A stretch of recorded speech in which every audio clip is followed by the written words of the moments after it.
Gaya ng kahit sinong responsable.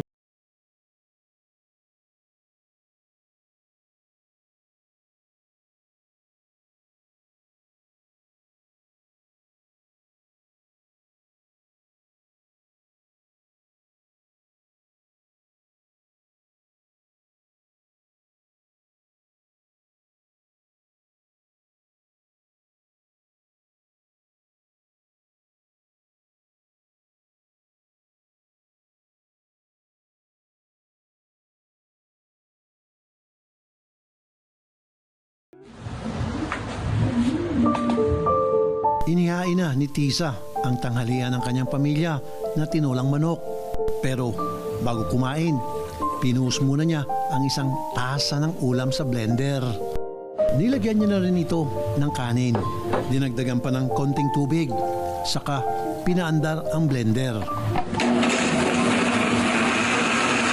Sinala pa ito ni Tisa gamit ang strainer. At sinigurong wala nang buo-buo. Ang pagkain na ito, hindi para sa isang sanggol, kundi para sa 36 years old niyang mister na si David.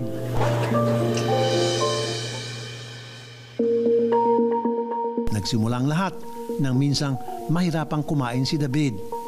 October last year, 2024. Sabi niya sa akin, may ano daw yung bibig niya, may singaw. Medyo nga, hindi nga siya masyado na kumakain kasi masakit nga daw. Pero kahit pa paano, nakakakain naman. Tapos after 2 weeks, parang mas lumala na hindi na talaga siya. Kasi ang pinapaluto na lang niya, parang mga puro noodles na lang, tsaka lugaw. Sabi ko, ang okay naman ng singaw mo.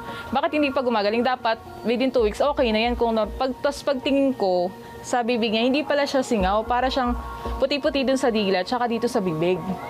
Ang mistulang mga singaw na ito sa bibig ni David, hindi nila akalain na senyales pala na mas matinding sakit. Iniisip namin yung bulok niya lang ng ngipin, kaya ganun yung bibig niya. Kaya ginawa namin, pinabunot namin sa dentista. Pero after a week, hindi pa rin nawala yung mga puti-puti. Mas lalo siyang halos hindi na talaga makakain. Ang sabi lang ng dentista, parang yukoplakya. Tapos binigyan lang kami ng pampahid, ayun. Hindi umepekto ang pamahid na bigay ng dentista. Habang tumatagal, lumalala pang kondisyon ni David, kaya nagpatingin na sila sa ibang espesyalista. Ngayon, dahil hindi nga siya umu-okay, yung ginawa ko, dinala namin ng ENT. Sa ospital na talaga. Ngayon, nagpa-test yung ENT, mataas daw yung infection niya. Kaya ang ginawa, binigyan siya ng pangmumog na antibiotic, tsaka may ini-intake siya na gamot na antibiotic. So, bumuti ba yung kalagayan niya? Hindi po eh. Kasi hindi niya naiinom yung antibiotic. Gawa ng hindi siya nakakakain.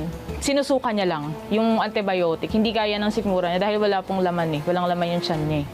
Sa pagkakataong ito, hindi na lamang simpleng antibiotics ang inireseta sa kanya ng doktor. Tapos, napapansin ng doktor, hindi kasi gumagaling. Kahit nag-steroids na siya na-confine po kasi siya November. Nag-steroid siya hanggang December. Tapos, pag punta namin sa ibang ospital, pinag-steroids din siya. Ngayon, nagtataka po yung doktor na derma kasi halos ilang buwan na siya nag-steroid, 3 months na, pero hindi tumitigil yung pagsusugat.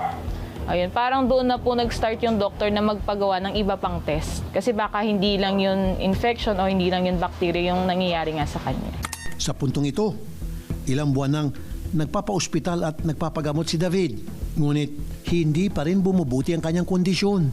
Ang masama pa, kumalat na sa iba pang bahagi ng kanyang katawan ang nooy inaakala lamang nasingaw.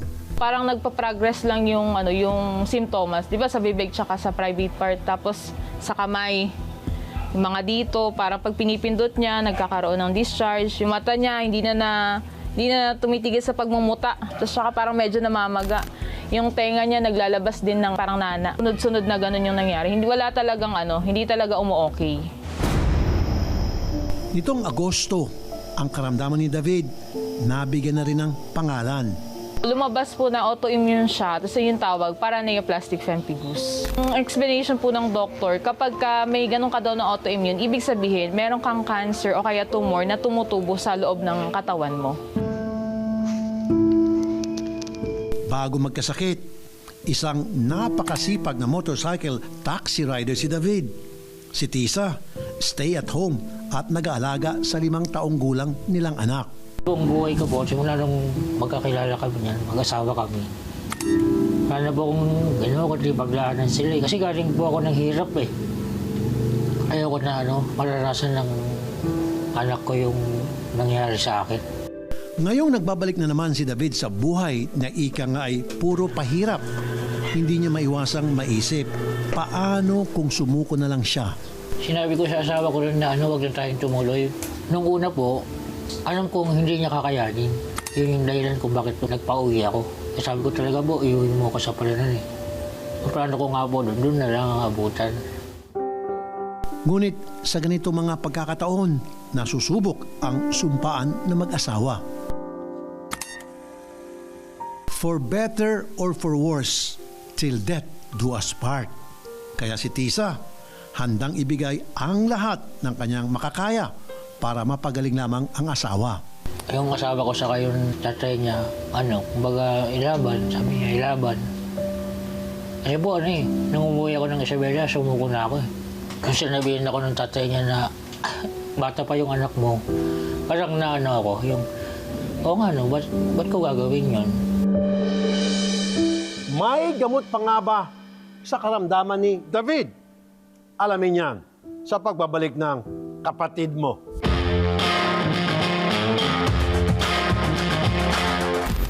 Literal na buong katawan ni David ang nagkasugat-sugat dahil sa kakaiba niyang kondisyon. Habang tumatagal, bumibigat pa sa bulsa ang kanilang mga bayarin. Kaya naman, hindi na ako nagpatumpik-tumpik pa at agad akong kumilos. Chocolate cupcakes, banana muffins at cookies. Ilan lamang ito sa nakakatakam na desserts na ginagawa ni Tisa para masuportahan ang 5 taong gulang na anak at ang mister niyang si David na tinamaan ng pambihirang sakit.